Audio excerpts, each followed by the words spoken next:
Halo, selamat datang kembali di sesi pendalaman kita. Halo, Hari ini kita mau menyelami satu elemen negosiasi yang sering banget jadi penentu tapi nggak kelihatan. Waktu. betul sekali. Waktu ini krusial banget. Sumber kita kali ini buku How to Win Any Negotiation. Kita fokus ke ide-ide yang mirip sama bab 20 buku itu ya.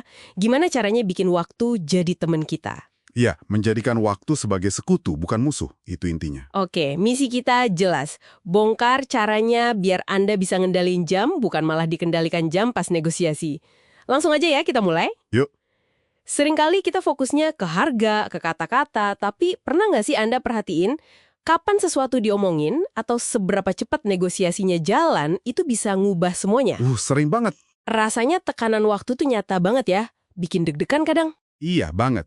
Dan buku ini benar-benar nunjukin kalau waktu itu bukan cuma background, tapi alat strategis yang aktif. Alat strategis ya, kayak gimana tuh? Iya, kita ngomongin soal timing, kapan momennya pas, terus tempo, kecepatannya, dan tentu aja yang paling sering dibahas, deadline atau tenggat waktu. Oke. Timing, tempo, deadline. Menguasai tiga ini kunci banget biar waktu jadi sekutu kita. Nah, kita mulai dari yang paling umum dulu deh, tenggat waktu. Boleh. Gimana tuh soal tenggat waktu? Jadi, ada dua jenis utama yang perlu kita pahami. Pertama, ada tenggat tetap. Tenggat tetap, oke. Ini yang tegas, jelas. Misalnya, proposal ini cuma berlaku sampai Jumat jam 5 sore. Titik, nggak bisa ditawar lagi. Wah, langsung to the point ya. Tujuannya apa tuh kalau gitu? Tujuannya, ya buat bikin urgensi yang nggak bisa diabaikan. Mendorong keputusan cepat, atau kadang buat ngetes aja, lawan kita ini serius nggak sih? Masuk akal. Ini efektif banget kalau posisi Anda lagi kuat, atau kalau Anda butuh kepastian cepat gitu. Oke, itu yang tetap. Satunya lagi? Yang kedua, tenggat fleksibel. Ini lebih samar dikit. Contohnya gimana tuh yang fleksibel? Misalnya bilang, kita targetkan selesai akhir bulan ini. Atau, yuk kita coba selesaikan dalam beberapa minggu ke depan. Jadi nggak sesaklek yang pertama ya? Betul, ini tetap kasih sinyal urgen, tapi ada ruang gerak lebih. Berguna kalau misalnya Anda butuh waktu buat eksplorasi lebih lanjut atau mau bangun hubungan dulu. Tapi tetap ada batasannya ya, biar nggak ngambang gitu aja. Nah, itu dia. Biar prosesnya nggak ngambang tanpa batas waktu yang jelas. Menarik ya, jadi ada cara beda buat bikin tekanan waktu lewat tenggat. Tapi gimana kalau kita mau memanfaatkan tekanan waktu yang mungkin udah dipunyai lawan bicara? Saya ingat deh, buku ini ada contoh klasik soal ini. Anda pasti mikirin yang trik tenggat waktu tamu luar kota itu kan? Out of towners deadline ploy. Nah, iya, itu dia. Gimana tuh ceritanya? Itu strategi yang cukup cerdik sih. Bayangin aja lawan negosiasi Anda datang dari luar kota. Oke, Anda tahu dia punya jadwal pulang katakanlah besok lusa. Nah, Anda sengaja nih ngisi waktunya dia sama hal-hal yang nggak penting-penting amat. kayak gimana tuh? Ya, diajak makan malam yang lama, diajak tur singkat keliling kota, pokoknya biar waktunya habis. Baru deh mepet-mepet sebelum dia harus ke bandara, Anda mulai masuk ke inti negosiasinya. Wah, itu kayaknya efektif tapi agak licik juga ya kedengarannya. Kok bisa berhasil sih cara gitu? Ini mainnya di psikologi, Mas. Orang kalau dikejar waktu, itu cenderung lebih gampang ngasih konsesi. Kenapa gitu? Ada bias kognitif yang main di sini. Kayak loss aversion, rasa takut pulang tangan kosong setelah keluar biaya dan waktu buat perjalanan, itu seringkali kerasa lebih berat daripada rugi dikit karena ngasih konsesi. Oh, jadi ada tekanan biar nggak sia-sia datang jauh-jauh gitu ya? Persis, mereka jadi tertekan buat bawa pulang sesuatu.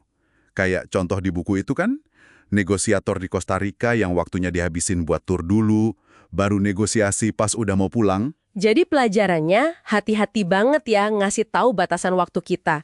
Dan kalau bisa, kita justru cari tahu batasan waktu lawan. Tepat sekali. Ini ngingetin saya, berarti bukan cuma deadline aja yang penting, tapi juga tempo atau irama negosiasinya itu sendiri.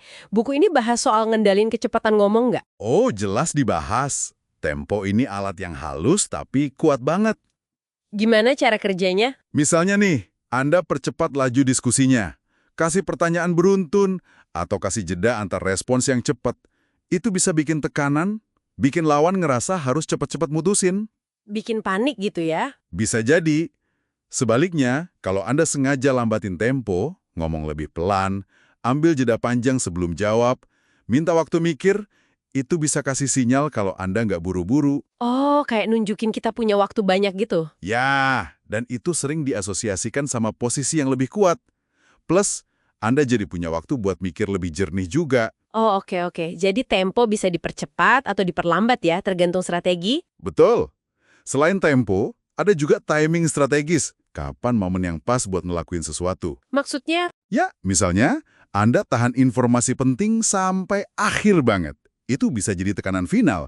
Atau sebaliknya, bukan negosiasi dengan tawaran yang kuat banget di awal. Itu bisa langsung ngatur arah negosiasi, jadi anchor gitu. kayak pasang patokan harga duluan ya. Bisa jadi. Termasuk juga milih kapan harus diem aja, kapan harus nge-push. Itu semua bagian dari seni timing ini. Ini semua cara aktif biar waktu jadi sekutu kita. Jadi intinya kita harus sadar penuh ya sama semua dimensi waktu ini, tenggat, baik buatan kita atau punya lawan, terus tempo bicara, sama timing strategis kapan ngelakuin apa. Iya, kesadaran itu kuncinya. Biar kita nggak kejebak, malah bisa manfaatin waktu jadi keunggulan tersembunyi. Ini bukan lagi soal nunggu waktu lewat gitu aja ya, tapi aktif ngarahin. Betul, kita yang pegang kendali. Lantas, apa artinya semua ini buat Anda para pendengar dalam negosiasi sehari-hari? Ya, intinya sih, kalau Anda paham dan secara sadar pakai berbagai aspek waktu ini, peluang Anda buat dapat hasil yang lebih baik itu bisa naik drastis. Waktu bisa jadi aset paling berharga ya, kalau dikelola dengan benar. Banget. Nah, sebagai penutup nih, coba Anda renungkan ini. Dalam negosiasi Anda berikutnya, gimana caranya Anda bisa secara spesifik menerapkan satu aja deh dari elemen waktu ini? Misalnya, Ya mungkin menetapkan tenggat yang lebih cerdas, atau secara sadar ngatur tempo percakapan, atau milih momen yang paling pas buat nyampein poin kunci Anda. Pokoknya, gimana caranya biar waktu benar-benar kerja buat Anda? pertanyaan yang bagus banget buat direnungkan. Oke deh, terima kasih banyak sudah menyimak pendalaman kita kali ini. Semoga wawasan ini bermanfaat ya. Semoga bermanfaat. Sampai jumpa di sesi berikutnya.